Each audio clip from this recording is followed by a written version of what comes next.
Amen. And I believe they're under a fresh anointing.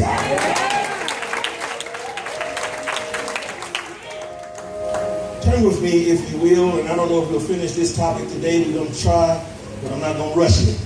I believe that there's something here that God wants you to hear. Turn with me, if you will, to the book of Job. Chapter 14 and verses 13 through 14. When you have it, say amen. It says, "Oh, that thou wouldest hide me in the grave, that thou wouldest keep me secret until thy wrath be past, that thou wouldest appoint me a set time and remember me. If a man die, shall he live again? All the days of my appointed time will I wait till my change come." I want to take for a thought today. Your turn is coming up. All right. Look at your neighbor and tell them your turn is coming up. The interesting thing about the word turn is that we know that it indicates you're getting ready to change directions. If you've been going straight, you know you're getting ready to go either to the left or to the right. But also, when we think of "it's my turn," you think that you have changed positions, or that your position has now been advanced to where you may have once been at the back of the line, but now you're at the front of the line. So tell somebody, "It's my turn now." So you might want to keep those two different thoughts in mind. We know the story of Job and how Job was a man that served God, and he served God so that he not only thought of himself when he served God, but he was such a devout man that when Job went before God to worship or to make sacrifice, Job even said that "I'm going to make sacrifices for my children just in case. Just in case they went wrong and they are not doing what they are supposed to be doing. God, I'm going to make my worship to you is so strong and my worship to you is so real to where I got enough worship to provide cover for somebody else." Tell somebody, when you a real worshiper, you got enough worship to put on loan. When you a real worshiper, your worship will become contagious to where it will affect somebody else. But here, when we look at our text, we can see that something has transpired, because right now, Job does not sound like he's enjoying his life. We tend to believe that when we are servants of God, that we are going to get into a vein to where everything goes the way we want it or need it to go, and we won't be met with any opposition or any adversity, that life is going to be easy. If you believe that, I hate to disappoint you and tell you that that's not so. What your worship does, it is, I believe, it becomes a safety net. Not saying that the enemy won't try to make you fall or he won't push you over, but when you have been an avid worshiper, it gives you somewhere to fall. God said that he won't ever leave you, he won't forsake you. But here Job is saying that, "Oh, that thou wouldest hide me in the grave."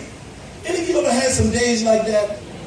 Where you just had those, it goes beyond a melancholy day. It goes to a day, one of your dark days, to where things have gone so bad, you just almost said, "God, I just wished I was dead."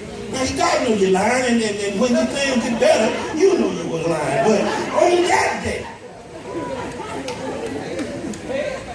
on that day, you say, I wish that you would just hide me in the grave. He said that thou wouldest keep me secret until thy wrath be past.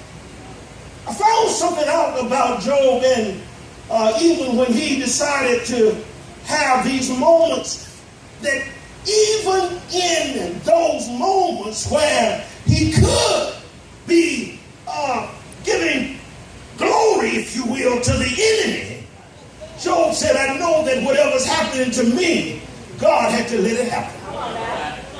He said, God, and I know if you let it happen, that you can also fix it. How many of you believe God can fix it? Oh, yes, he can.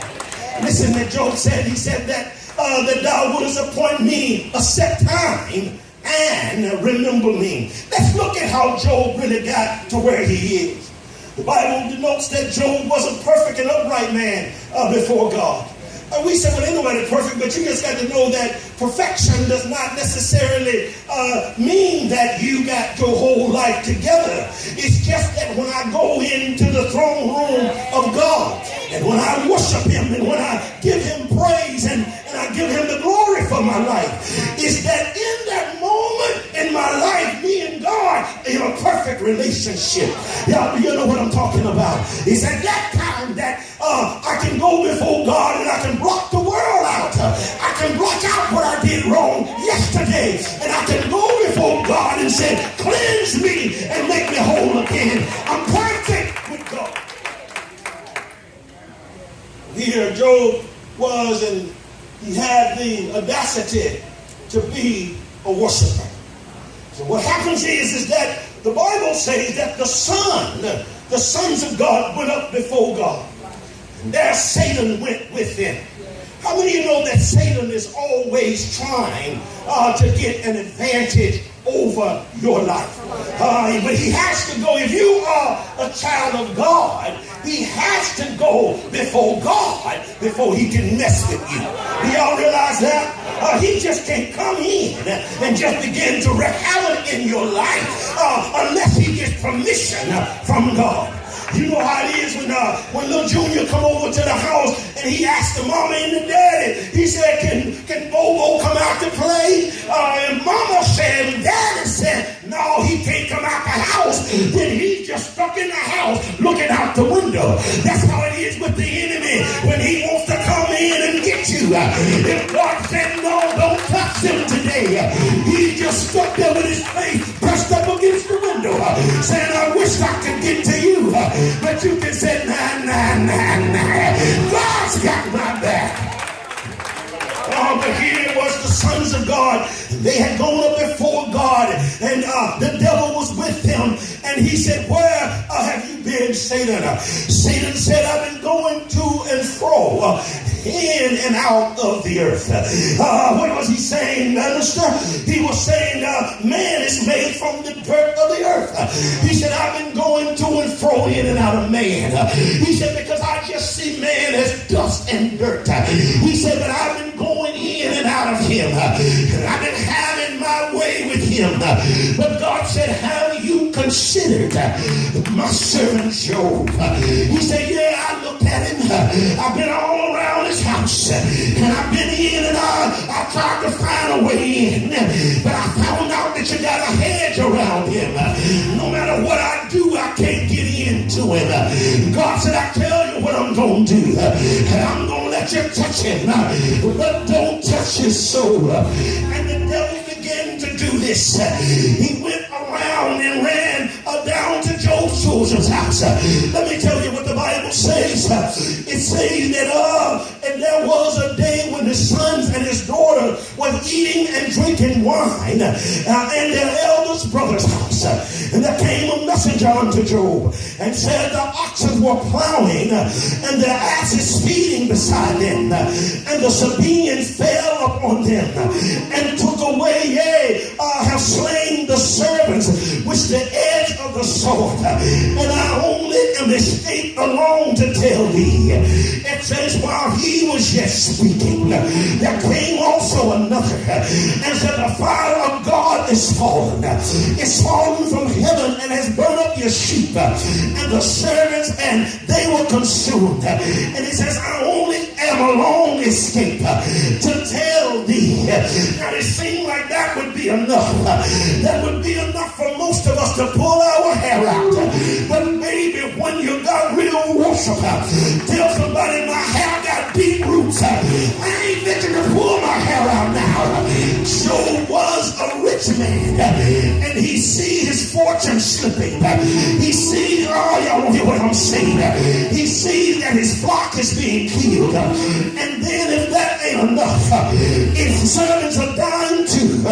It said, while he was yet speaking, the Chaldeans made out with 3 bands and killed off his camel. And the servant said, I alone am left to bring you the bad news, Job. And he said, if that wasn't enough, it said there came a great wind. Oh, it came out of the wilderness. And when the great wind came, it said that, listen now, the great wind came and it fell upon the young men, and the great wind killed them. But look what the Bible says. After Job got all the bad news, it said that he rose up, he ripped his mantle, he shaved his head, and he fell to the ground and worshiped.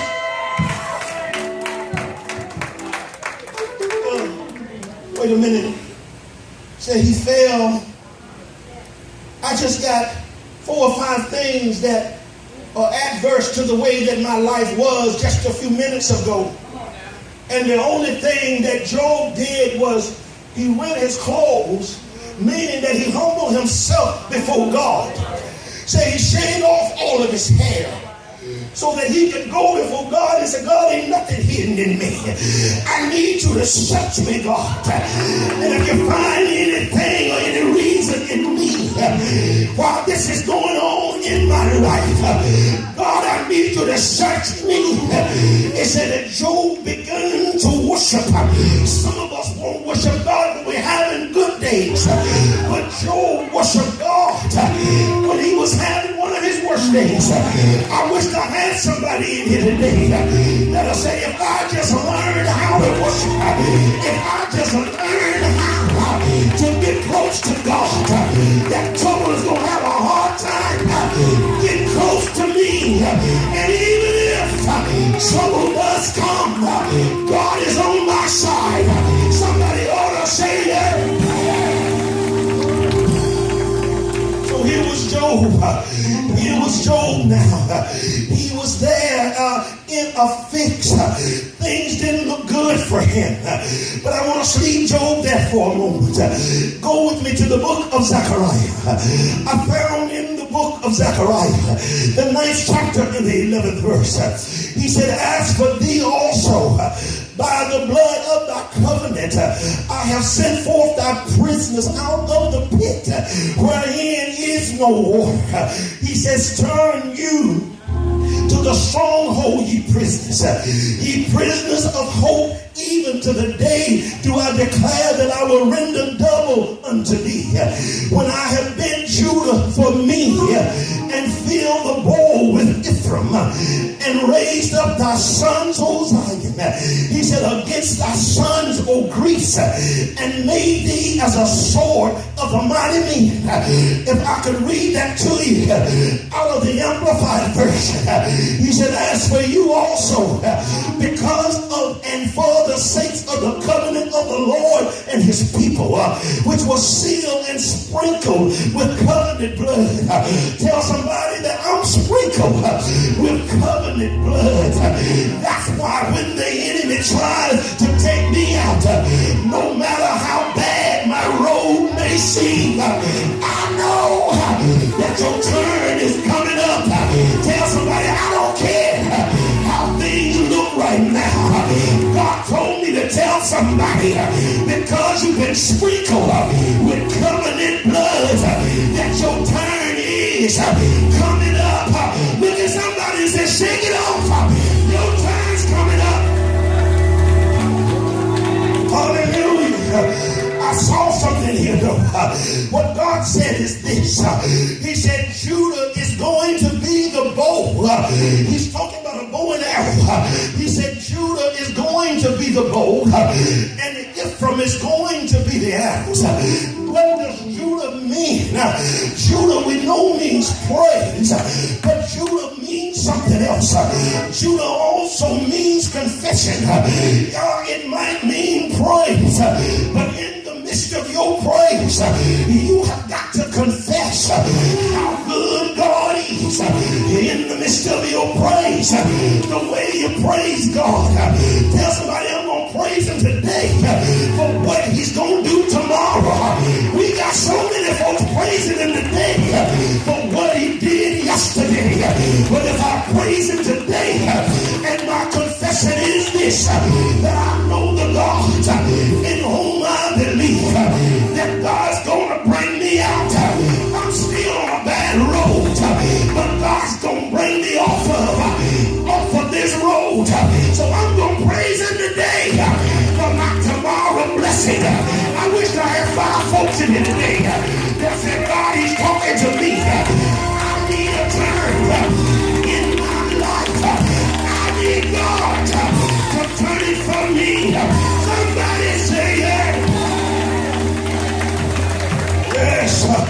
He said that Ephraim is, he said Judah is the bow. He said that Ephraim is going to be the arrows. The name Ephraim means to be fruitful and increasing. God said the way that I'm going to deliver you is that I'm going to use Judah. I'm going to draw you back with praise, and then I'm going to load you up. I'm going to put arrows in you. Tell somebody if you've been lacking, get ready for your Ephraim. Tell somebody if you've been in need, get ready for your Ephraim. Tell somebody if y'all ain't going to let me preach. Tell somebody I'm getting ready to have more than what I've ever had, because God's getting ready to multiply me. God's getting ready. Yes. He said that's 2 of the things that I'm going to use. And he says I'm going to call you by a name, and the name that I'm going to call you is going to be Israel. God, why? It's the church spiritual Israel. Well, you got to know something about church. You got to know something about where Israel come from. Jacob was Israel, but Jacob's name means supplanter, and he's nothing but a trickster. Now some of y'all think I'm talking about you, but don't take it personal. But please take it personal. And if you trying to trick God, maybe you can't trick him. The best that you can do is you're going to have to wrestle with him. And that's what Jacob did. Jacob said, Lord, I'm ready for a turn in my life. I'm tired of being called Jacob, because every time I got to come back to where I've been, I got folks on the trail that's chasing me now for the tricks I pull. I got a brother in front of me that I got to face for the tricks I pull. But somewhere between yesterday and tell somebody this morning, if you will get with God, God will change your name. He changed his name. He changed it from Jacob to Israel. What does Israel mean? He's a prince with God. You could have been a scumbag, low down, no good for nothing.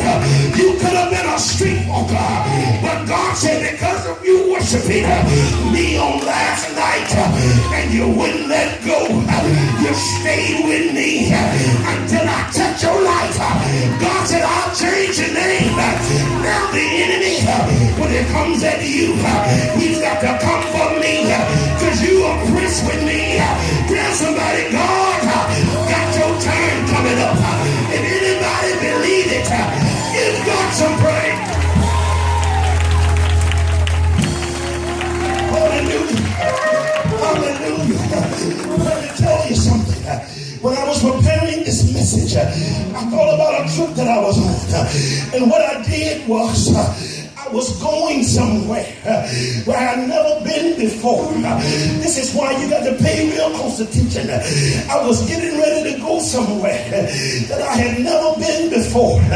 So what I did was I got the navigational system and I plugged in the address. When I put the address in, the system told me, he said that your route system, it will start from here. In other words, where you want to go, no matter where you be, we're going to start right now. For somebody in here, I don't care where you be, if you plug in to your GPS, you can start from here. And what it said to me was, it said proceed on the highlighted area. And what I did, what's what she said, I got on the road, and when I got on the road, I saw unfamiliar things, but I kept looking at the information that I had been given. So many of you going around in the same old familiar places, seeing the same old thing, because you won't plug in to God's navigational.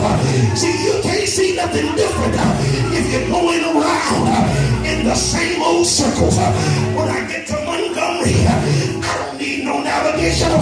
It's familiar to me, but it might be something that God wants me to have. It ain't in Montgomery. So if I got to be uncomfortable passing by things I've never passed before, leaving some folk behind that can't go with me, tell somebody your turn's coming up. On the navigational, when I put it in, it kept talking to me, and what it would tell me is that when it was time for me to make a turn, before I got to the turn, it would give me a warning. For some of y'all, God's been telling you it's time for you to turn, but see, you got your radio too loud. You ain't listening to God. There comes a time in life that you got to cut off the noise. You got to tell the folk in the car, you got to quit talking now, because I'm trying to see where I'm going. You said see where you're going, but in order to see where I'm going, I need to be able to hear what the Spirit is saying to the church. The Bible says, how can they hear without a preacher? And how can it preach except it be sent? Your preacher needs to be tied in to God's satellites. He needs to be tied in to the navigational system, so that when God speaks, he'll give you clear direction and say take a left up here 1,000 yards. But I'm going to tell you something. I found out something about God as it relates to the GPS. There have been times when I missed my turn. Anybody ever missed a turn? Hallelujah, God. But there's something else going on. When I missed my turn, God said, I'll never leave you and I'll never forsake you. What God does, what the system said, he said, when you go up, he says, make a legal. He just don't say make a U-turn. He said, make a legal U-turn. If some folks gonna see you, you're gonna see them turning around in the medium, and the police gonna pull them over because it's an illegal turn. But God said, stay with me. If you mean to be right, I'm gonna give you somewhere to turn it around. Anybody came today, want God to give you? It said make a legal U-turn. It means that even when I went wrong, the Bible said that the steps of a righteous man, that they are ordered by the Lord. He said that his word, didn't I tell you to go to the highlighted route? He said his word will be a lamp to his feet and a light to his path. Just as I made a misstep, don't count me out. Look at your neighbor and tell him, I'm getting ready for my time to come up.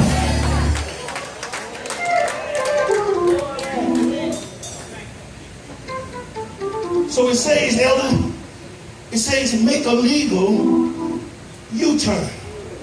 But there are times when we're headed to our destination that we see somewhere that we want to stop off at. Anybody ever did that before? The navigation is working, but you decided that I'm going to make an unscheduled stop. There are so many of us in here today that are unscheduled. They stopped off somewhere. But what I like about God, he said that even when you get back in the car, after the navigational system kicked back in, it said proceed to the highlighted route. There's somebody in here today. I came to tell you that you need to proceed to the highlighted route. You said, preacher, what is the highlighted route? The highlighted route is this. If you haven't accepted Jesus as your personal Savior, your navigation starts right here. Y'all don't let me preach today. Somebody say yes, Lord.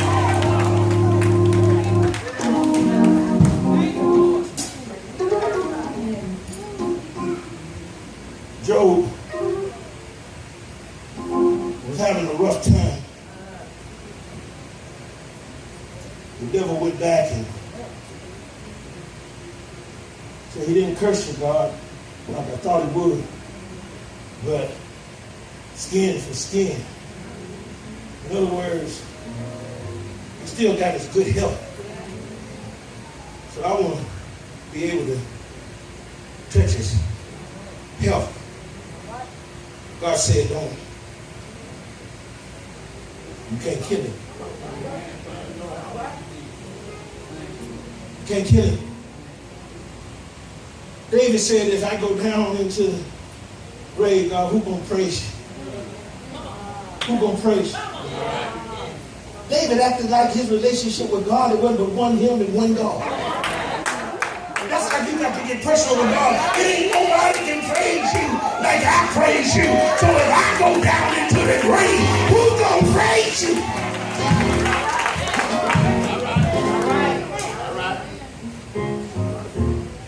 You got to get deep with God. So here goes, I'm almost done. Here goes Job. Job now begins to, after Satan stricken his body, and the devil knows how to get in people's mind, that knows how to get into your mind. Went to his wife and said, oh, don't look at me like this. Went to his wife. She rolled her eyes.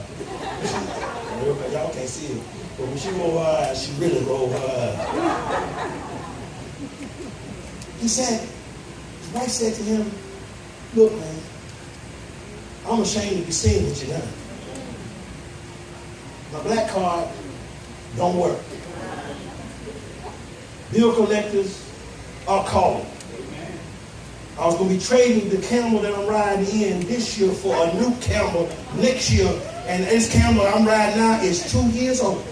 I have never ridden a 2-year-old camel all since we've been together. Now you got me curse your God so I can be legally get me somebody else and get me a new camel. Job said, I love you, but you sound like a foolish woman. Job said, all the days of my appointed time, he said, my turn gonna come up. He said, I'm gonna wait for my change to come. See, I don't know, I don't care if you got to whisper that. I don't know if you understand the magnitude of what he was saying. See, there was worship in his response to his wife. See, there is worship that comes out of you when you don't think it's worship. As long as you affirm that God is at the head of my life, no matter what the devil tries to do for me, for God I live and for God I'll die. That's worship. That's worship. That's worship. Sometimes you just may be at a place and say, oh, thank you, Jesus. Your hand just go, oh, hallelujah, God. That's worship. You could be like other folks in cussing. I know y'all don't cuss.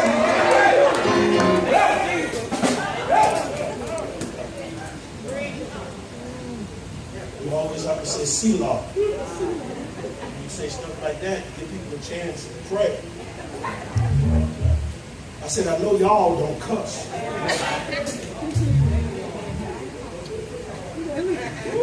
heard one saint, her testimony said, not no more.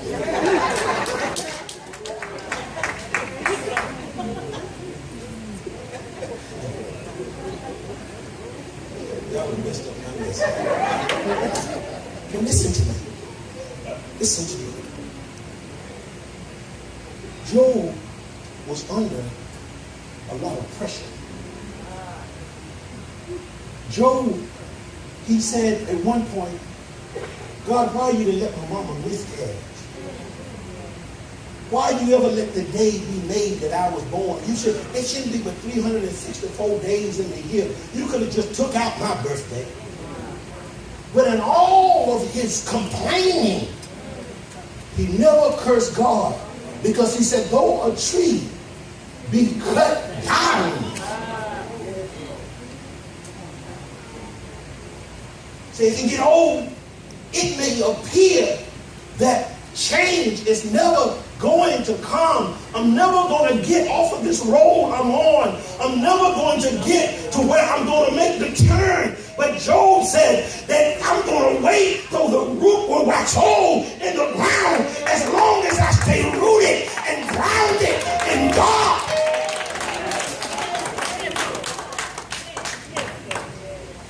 And what I like about his confession, I told you that Judah means praise and confession. What I like about his confession is that he said this.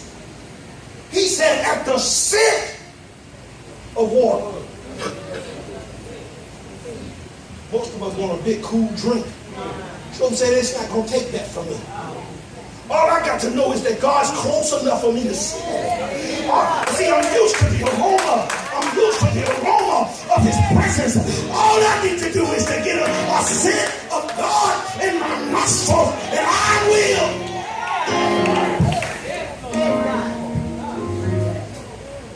In order to know his scent, you would have had to have been close enough to it. Elder Dabney, you know what Deacon Dabney smell like, don't you? You probably buy his cologne. Don't say that. But so you know what he smells like. You can be blindfolded, and if he walks by and you get a whiff of him, you say, that's my man. If you've been close enough to God, if you've been in the throne room, that's why some of you, when he's in the presence and you see worship and praise going forward, I can tell you've never been around his aroma, because your nose don't go up. It has no effect on you. But when you've been around him, oh, I've heard